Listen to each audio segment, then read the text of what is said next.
আনন্দ সকালের শুরুতে অবশ্যই আমাদের বাংলাদেশের খবরে নজর রাখতে হবে। গোটা পৃথিবীর মানুষ এখন তাকিয়ে রয়েছেন কি হতে চলেছে অশান্ত বাংলাদেশে। গতকাল পর্যন্ত আমরা দেখেছিলাম 56 জনের মৃত্যু হয়েছিল, কিন্তু রাতভর সংঘর্ষ চলেছে, রাতভর মারামারি হানাহানি হয়েছে এবং এখনো পর্যন্ত মৃতের সংখ্যা বেড়ে দাঁড়িয়েছে 135। অর্থাৎ শেখ হাসিনা তিনি দেশ ছেড়ে চলে গিয়েছেন বোনকে নিয়ে, কিন্তু তা সত্ত্বেও অশান্তি কিন্তু থামেনি, অশান্তির আগুন কিন্তু এখনো জ্বলছে।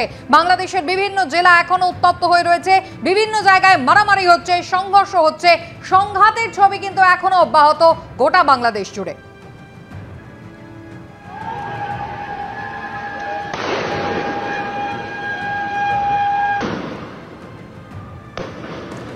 একেবারে গণ অভ্যুত্থানের চেহারা নিয়েছে গতকাল বাংলাদেশ। শেখ হাসিনা তিনি দেশ ছাড়তে বাধ্য হয়েছেন। ছাত্র আন্দোলনকে দিয়ে শুরু হয়েছিল যে লড়াই, তা কিন্তু একেবারে শেখ হাসিনার পদত্যাগের দাবিতে গিয়ে থামলো। কিন্তু সত্যিই কি শেষ হয়েছে?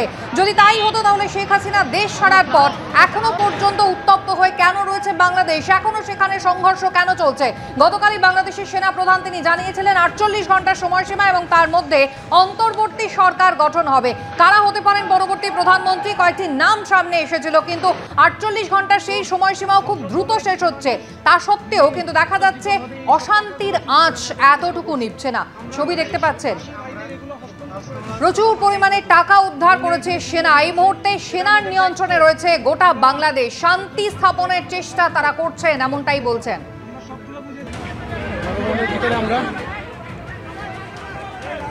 ভারতও কিন্তু অত্যন্ত চিন্তিত এবং গতকাল অত্যন্ত জরুরি ভিত্তিক বৈঠক, যেখানে প্রধানমন্ত্রী উপস্থিত ছিলেন কেন্দ্রীয় স্বরাষ্ট্রমন্ত্রী, কেন্দ্রীয় প্রতিরক্ষা মন্ত্রী, কেন্দ্রীয় অর্থমন্ত্রী, এমনকি বিদেশমন্ত্রী এস জয়শঙ্করের সঙ্গে গতকাল বৈঠক করেন লোকসভা বিরোধী দলনেতা রাহুল গান্ধীও।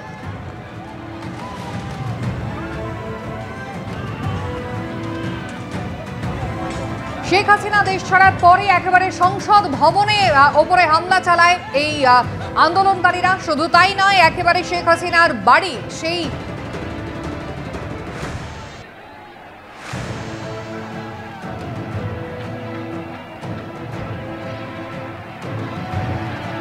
চাঁদপুরে অভিনেতা ছেলে সহ দেবের সিনেমার সহ প্রযোজক তাকে পিটিয়ে খুনের ঘটনাও ঘটেছে। চাঁদপুরে দেবের সিনেমার সহ প্রযোজক সেলিম খানকে পিটিয়ে খুন করা হলো। তাকে এবং তার ছেলে অভিনেতা শান্ত খান খুন করা হয়েছে। তাকে বাংলাদেশের প্রাক্তন ক্রিকেট অধিনায়ক মাশরাফি বিন মুর্তজার বাড়িতে আগুন লাগানো হয়েছে। সকাল 6টায় আজকে দেশজোড়া কারফিউ তুলে নেওয়া হয়েছে এবং আজ থেকে কিন্তু স্বাভাবিকভাবে স্কুল, কলেজ, দোকানপাট সবই খুলবে।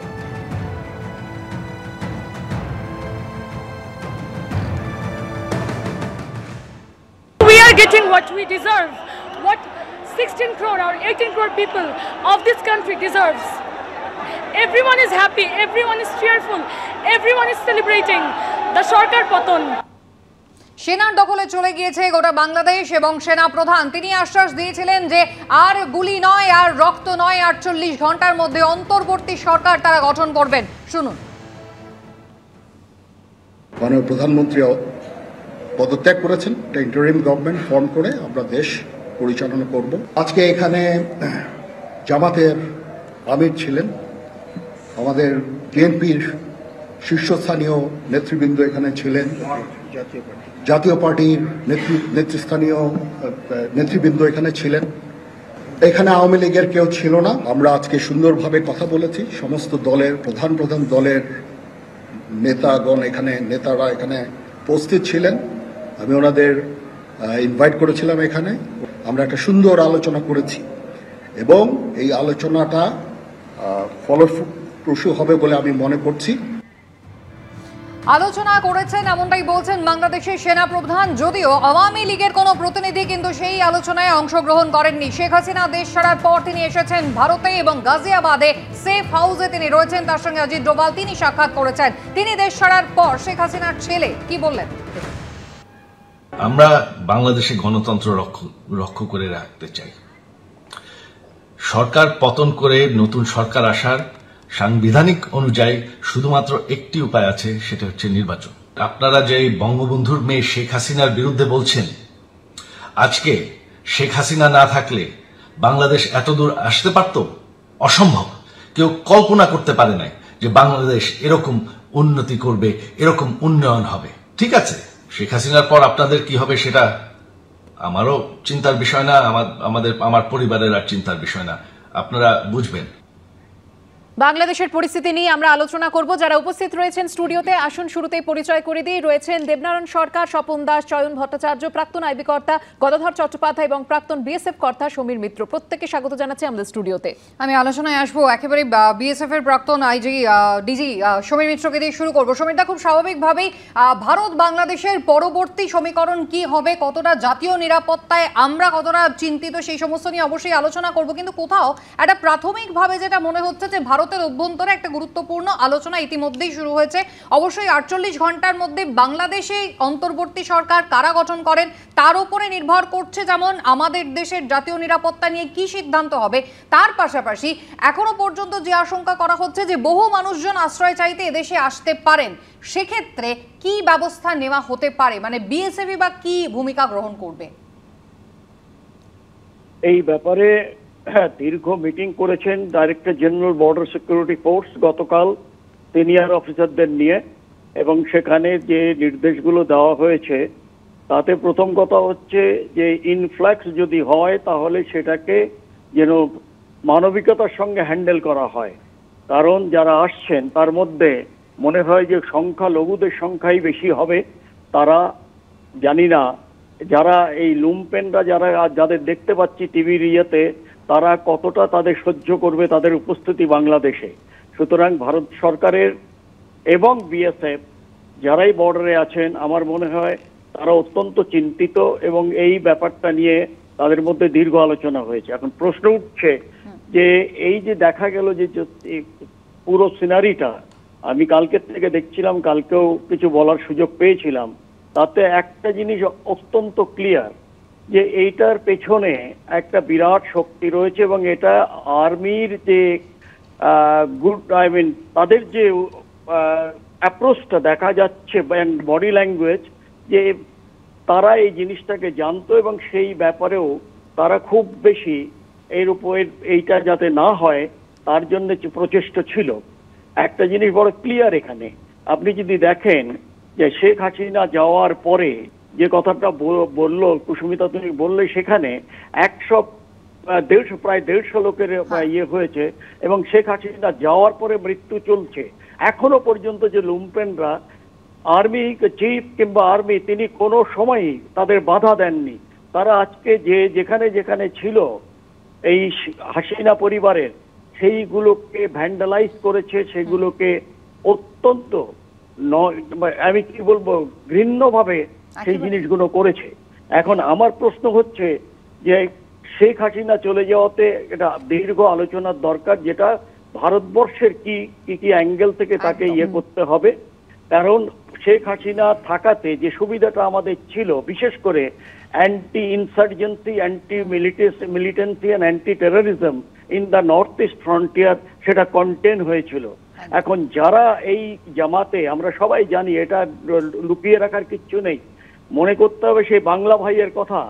সেই বাংলা ভাই, সেই যে খুনি, যে রাস্তায় উল্টো করে টাঙিয়ে তাকে হত্যা করত, বিশেষ করে যে আমাদের ওখানে যারা রয়েছেন মাইনরিটি। একদমই তাই, একদমই। সমীর, আমি আপনার কাছে ফিরবো, কিন্তু আমি মিস্টার চট্টোপাধ্যায়ের কাছে এই জায়গায় জানতে চাইবো একদম। সমীর মিত্র যে প্রসঙ্গটা তুললেন, আশঙ্কার জায়গা তো অনেকটাই রয়েছে। দেখুন, ছাত্র আন্দোলনকে দিয়ে যেটা শুরু হয়েছিল, কোটা সংস্কার, কোটার বিরোধিতায় যে আন্দোলনটা শুরু হয়েছিল, সেই তার চেহারা নিল কি না শেখ হাসিনা সরকারের তারা পদত্যাগ চায়, শেখ হাসিনার পদত্যাগ চায়। কিন্তু শেখ হাসিনা তো পদত্যাগ করলেন, তিনি দেশ ছাড়া হয়ে গেলেন। যদি অশান্তির কারণটা শুধু সেটাই থেকে থাকতো, তাহলে তো গতকাল সারা রাত জুড়েই তাণ্ডবলীলা চলতো না, এই হত্যালীলা চলতো না। এখনো পর্যন্ত 135 জনের মৃত্যু হলো। তাহলে কি এর পিছনে কারণটা আসলে অন্য? নিশ্চয়ই শুধু ছাত্র আন্দোলন দিয়ে শুরু হয়, এবং ছাত্র আন্দোলনের যে বেসিক যে ছিল রিজার্ভেশন, সেই রিজার্ভেশনে সুপ্রিম কোর্ট অফ বাংলাদেশ একটা ডিসিশন দিয়েছে, এবং সেটা ছাত্ররা একটু শান্ত ছিল। কিন্তু দেখা যাচ্ছে কিছু ফোর্স, প্রিসিপিটাস ফোর্স আবার জমায়েত হয়ে এই যে আপনার 9 দফা যে ওদের যে ডিমান্ড, 9 দফা ডিমান্ডগুলো যদি আপনি ঠিকমতো পর্যালোচনা করেন, 1 নম্বরে এসে গেল হাসিনাকে সরাও, ফার্স্ট। সেকেন্ড এসে গেছে যে ওখানে করাপশন অ্যান্ড স্বৈরাচারিতা। থার্ড যেটা হচ্ছে মেন যে ইস্যুটার পরে হচ্ছে এই যে ভ্যান্ডালিজম এখন যে হচ্ছে, আপনার হাসিনা চলে গেছে, হাসিনা দেশ ছেড়ে চলে গেছে, ঠিক আছে, ভ্যাকুয়াম হয়ে গেছে একটা। কিন্তু এই যে ফোর্সটা এই যে ভায়োলেন্ট অ্যাক্টিভিটি যেটা হচ্ছে সেটা হচ্ছে এগেনস্ট স্বৈরাচারী। এই স্বৈরাচারী শাসন যে চলেছে, যার জন্যে আপনাদের যে বলে রাখুনি যে 135 জনের প্রাণ গেছে এই ভ্যান্ডালিজমের, এবং এই ভ্যান্ডালিজমকে রক্ষা আটকাবা এর দায়িত্ব কিন্তু এখন আর্মি, এখন আর্মির দায়িত্ব। কিন্তু আর্মি দেখা যাচ্ছে প্রথম থেকে দেখা যাচ্ছে আর্মি ওদের অ্যালাউ করেছিল, যার জন্য বিভিন্ন ভবনে যে এরা ল্যান্ডস্লাইড করেছে, অনেক কিছু করেছে। এবং এখন এই যে পিছনে যে ফোর্সটা বলছেন, এই ফোর্সটা শুধু জামাতে ইসলামী বাংলাদেশ নয়, শুধু জামাতে ইসলামী বাংলাদেশ একটা ফোর্স, কিন্তু এর পিছনে আরও ফোর্স রয়েছে। এখনই জেএমবির কথা ছিল, জেএমবি সেটা আলাদা ফোর্স। মনে রাখবেন Jamaat-e Islami Bangladesh is separate force and Jamaat-e Islami Bangladesh new যেটা সেটা separate force. Ideologically heaven and hell difference আছে এদের মধ্যে।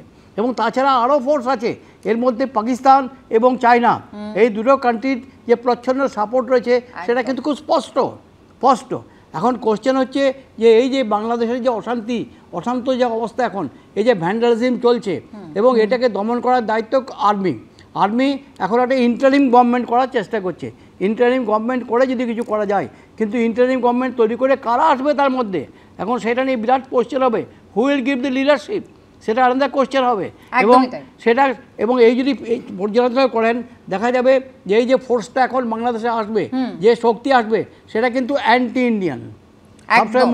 আশঙ্কার জায়গা সেখানেই যে ভারত বন্ধু হিসাবে পরিচিত ছিলেন শেখ হাসিনা, তার পরিবার, তার সরকার, সেই চেহারাটা কি সত্যিই থাকবে? যদি না থাকে তাহলে ভারতের অবস্থানই বা কি হবে আন্তর্জাতিক ক্ষেত্রে? একেবারে বাংলাদেশের ছবি আমরা দেখতে পাচ্ছি, এবং শ্রীলঙ্কার মতোই গণ অভ্যুত্থান বাংলাদেশেও। প্রধানমন্ত্রী পদ থেকে পদত্যাগ করে শেখ হাসিনা দেশ ছাড়তেই গণভবন চলে গেল আন্দোলনকারীদের দখলে। ভাঙচুর চলল বাংলাদেশের সংসদ ভবনে, বাদ গেল না প্রধান বিচারপতির বাড়িও। ভাঙা হলো বঙ্গবন্ধুর মূর্তি, জ্বলল শেখ মুজিবুর রহমানের স্মৃতি জাদুঘর। প্রতিবেশী দেশে উত্তাল পরিস্থিতিতে সীমান্তে নজরদারি বাড়ালো বিএসএফ। শুরু হয়েছিল কোটার বিরুদ্ধে ছাত্র আন্দোলন থেকে। সোমবার বাংলাদেশের সেই আন্দোলনই পতন ঘটালো 15 বছরের শেখ হাসিনা সরকারের। শেখ হাসিনা তড়িঘড়ি দেশ ছাড়তেই আন্দোলনকারীদের দখলে চলে গেল বাংলাদেশের প্রধানমন্ত্রীর বাসভবন, গণভবন। চলল অবাধে লুটপাট, কেউ কম্বল, কেউ টিভি, কেউ হাঁস মুরগি, যে যা পারলেন নিয়ে পালালেন। ভাঙচুর চলল সংসদ ভবনে, বাদ গেল না প্রধান বিচারপতির বাড়িও। জ্বলল শেখ মুজিবুর রহমানের স্মৃতিতে তৈরি জাদুঘর। হাতুড়ির ঘা পড়ল বঙ্গবন্ধুর মূর্তিতে।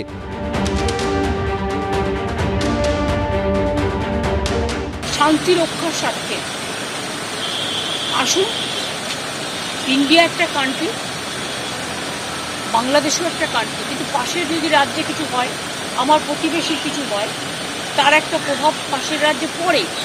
সেক্ষেত্রে শান্ত থেকে আমাদের পরিস্থিতিটা দেখে রাখতে হবে, সব সন্তানরা যেন ভালো থাকে। ভারতের সঙ্গে বাংলাদেশের প্রায় 4000 কিলোমিটার দীর্ঘ সীমান্ত রয়েছে। এর মধ্যে সবথেকে বেশি এলাকা জুড়ে বাংলাদেশের সীমান্ত রয়েছে পশ্চিমবঙ্গে, প্রায় 2217 কিলোমিটার। এছাড়া ত্রিপুরায় 856 কিলোমিটার, মেঘালয়ে 443 কিলোমিটার, মিজোরামে 318 কিলোমিটার এবং অসমে 262 কিলোমিটার জুড়ে বাংলাদেশ সীমান্ত রয়েছে। বাংলাদেশের অগ্নিগর্ভ পরিস্থিতির কথা মাথায় রেখে কড়া নিরাপত্তায় মুড়ে ফেলা হয়েছে ভারত বাংলাদেশ সীমান্ত। পূর্বাঞ্চলের সীমান্তকে সতর্ক করা হয়েছে। বিএসএফের ডিজি দলজিৎ সিং চৌধুরী নিজে সুন্দরবন এলাকায় সীমান্ত সুরক্ষা খতিয়ে দেখেন। আমাদের অত্যন্ত সতর্ক থাকা উচিত, অত্যন্ত সতর্ক থাকা উচিত। All our border agencies, the army, everything অত্যন্ত সতর্ক থাকা উচিত। কারণ বাংলাদেশ বলতে শুধু ঢাকা না, বাংলাদেশ বলতে উত্তরবঙ্গ আছে, চট্টগ্রাম আছে, নোয়াখালী, বরিশাল, এসব জায়গা আছে। নেবারের বাড়িতে প্রবলেম হলে কিন্তু এটা চ্যালেঞ্জ, অলওয়েজ আ চ্যালেঞ্জ। যেসব দেশ বা যেসব সংগঠন ভারতবর্ষের শত্রু, তারা কিন্তু যেহেতু আমাদের একটা বিশাল বর্ডার আছে বাংলাদেশের সাথে, এবং আমাদের নিজেদের রাজ্যেতেও বেশ কতগুলো ডিস্ট্রিক্ট বাংলাদেশের সাথে বর্ডারে জড়িত আছে, এবং সেইখানটাতে তারা চেষ্টা করবে কোনো না কোনোভাবে আমাদের দেশের মধ্যেও একটা বিশৃঙ্খলা বা এই বর্ডার সিচুয়েশন একটা শুরু হতে পারে। এবং বিএসএফের একটা বড় রোল থাকবে এই বর্ডারের ব্যাপারে, এবং পরবর্তীকালে হয়তো সেনাবাহিনীরও রোল থাকবে। এখন আমাদের দেখতে হবে, ওয়েট অ্যান্ড ওয়াচ, যে কী হচ্ছে, এবং ভারতবর্ষকে প্রস্তুত থাকতে হবে। উত্তর 24 পরগনার পেট্রাপোল, মালদার মহদীপুর, কোচবিহারের চ্যাংড়াবান্ধা, দক্ষিণ দিনাজপুরের হিলি, জলপাইগুড়ির ফুলবাড়ি সীমান্তে নজরদারি বাড়ানো হয়েছে। সীমান্ত লাগোয়া বাসিন্দাদের কানেও পৌঁছেছে বাংলাদেশের পরিস্থিতির খবর।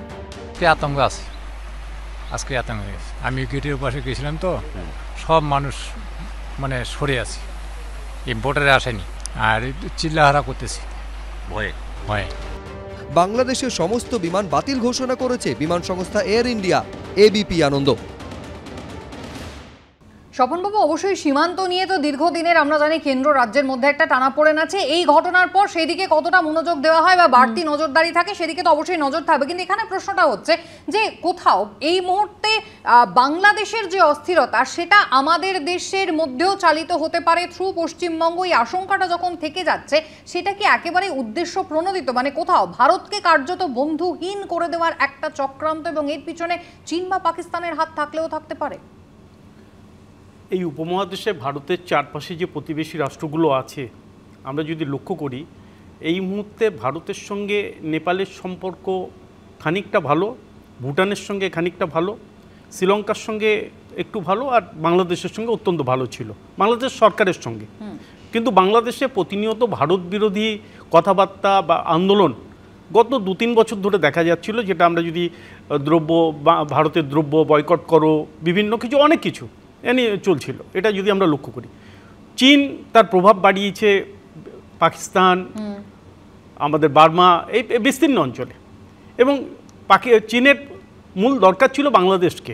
শ্রীলঙ্কার খানিকটা তারা বাণিজ্য চুক্তি বিভিন্নভাবে তারা শ্রীলঙ্কার সঙ্গে করেইছে, যেমন ঠিক তেমনি বাংলাদেশকে তাদের খুব পাশে পাওয়ার দরকার ছিল, এবং সেই মাধ্যমে ভারতের ইন্টারভেন করার একটা চেষ্টা, একেবারে সেটা করার। আমি এখানে একটা বিষয়, এই বিষয়গুলোর বাইরে আমরা যদি একটা জিনিস দেখি, বাংলাদেশে যা ঘটছে একটা ক্রিয়ার প্রতিক্রিয়া হয়। 1300-র উপর বেশি কিশোর, ছাত্র, যুব মারা গেছে আন্দোলন করতে গিয়ে। তাদের আন্দোলন ঠিক ছিল না ভুল ছিল সে নিয়ে অনেক আলোচনা হয়েছে।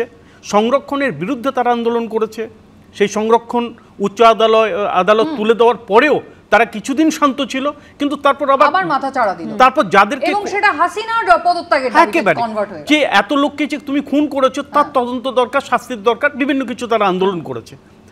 এরপর যদি আজকে দেখা যায় যে হাসিনা চলে এসছেন বাংলাদেশে, গতকাল থেকে আজ পর্যন্ত 135 জনের মারা গেছে, কিন্তু তার আগের 2 দিন আন্দোলন কিন্তু 300-র বেশি মানুষকে সেনা বা ওখানকার সশস্ত্র বাহিনী গুলি করে মেরেছে। এবং যেভাবে একেবারে হাসিনার সরকার এবং আওয়ামী লীগের যে তাণ্ডব দেখা গিয়েছে, যেখানে একেবারে পুলিশ নির্বিচারে গুলি চালিয়েছে, রক্তপাত একের পর এক, এমনকি ইউনিভার্সিটির ভেতরে ঢুকেও ছাত্রদের কিন্তু সেই গুলির সামনে তাদের বুক পেতে দাঁড়াতে দেখা গেছে।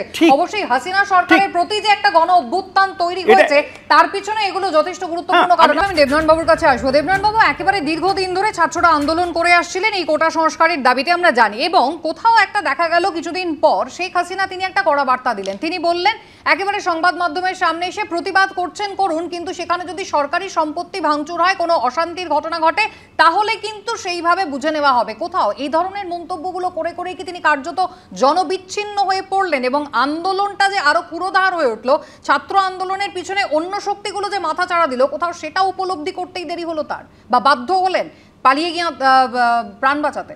না, আমি সেটা বলবো না। সুকান্ত ভট্টাচার্যের জাগবার দিন আজ কবিতার আছে, আজকে নিষ্ঠুর খেলা, নিষ্ঠুর হাতে করবর্জন, আজকে যে প্রয়োজন প্রকৃত দেশপ্রেম অর্জন। এটাকে প্রকৃত দেশপ্রেম হচ্ছে কালকে যখন বঙ্গবন্ধুর মূর্তি কিভাবে ভাঙা হচ্ছে, নিশ্চয়ই প্রকৃত দেশপ্রেম না। এই জিনিসটা বাংলাদেশে আস্তে আস্তে জয়েন হচ্ছিল।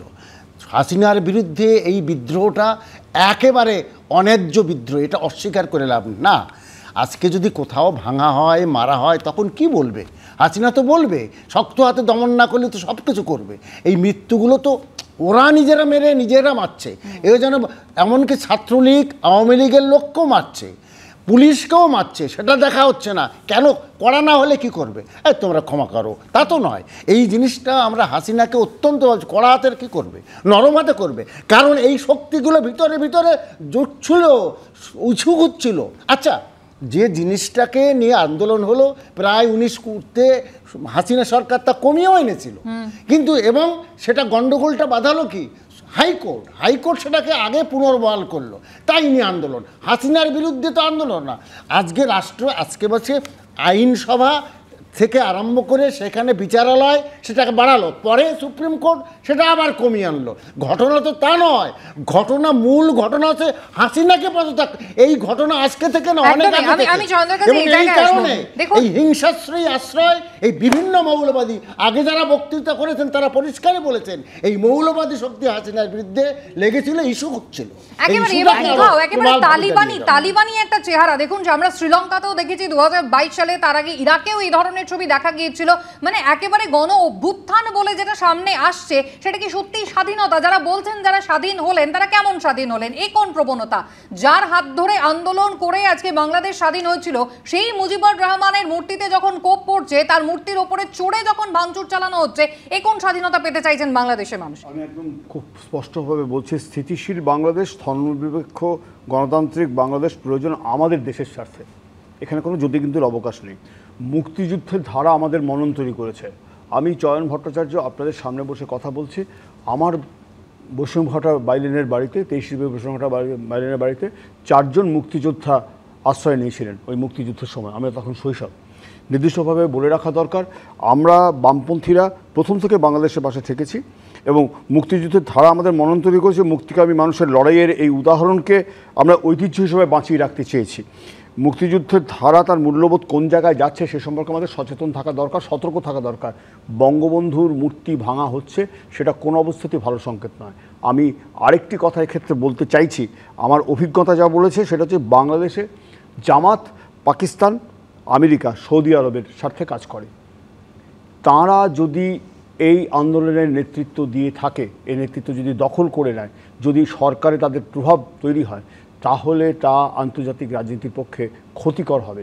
আমরা কিন্তু বারবার বলছি, আমার অভিজ্ঞতা, বাংলাদেশের সাধারণ মানুষ, শিক্ষিত মানুষ যাদের সঙ্গে আমার মত বিনিময়ের সুযোগ ঘটেছিল, তারা স্পষ্টভাবে বলেছিলেন আমরা ওই 12 বছরের দুঃস্বপ্ন ভুলতে চাইছি। অর্থাৎ ধর্মীয় বিভাজনের যে রাজনীতি যা বাংলাদেশের শাসনকে নিয়ন্ত্রণ করছিল, সেখানটায় দাঁড়িয়ে গণতান্ত্রিক বাতাবরণ তৈরির জন্য আমরা ধর্মনিরপেক্ষ বাতাবরণ তৈরির জন্য আমরা চেষ্টা করেছি। কিন্তু গতকাল যখন সেনাপ্রধান সাংবাদিকদের মুখোমুখি হলেন এবং যে প্রতিশ্রুতি, যে আশ্বাস তিনি দিচ্ছেন 48 ঘন্টার মধ্যে অন্তর্বর্তী সরকার তৈরি করার এবং নিয়ন্ত্রণে আনবেন গোটা পরিস্থিতি, তারপর কোথাও আশা ছিল যে রাতটা অন্তত শান্তিতে কাটবে। যদিও কারফিউ উঠে গিয়েছে, আজ স্বাভাবিকভাবে জনজীবন শুরু হচ্ছে বাংলাদেশে। একেবারে শেখ হাসিনা তিনি দেশ ছেড়েছেন, পদত্যাগ করেছেন প্রধানমন্ত্রীর পদ থেকে, তাও কেন প্রাণ ঝরে যাচ্ছে একটার পর একটা? শুধুমাত্র সোমবারেই কেন 135 জনের মৃত্যু হলো?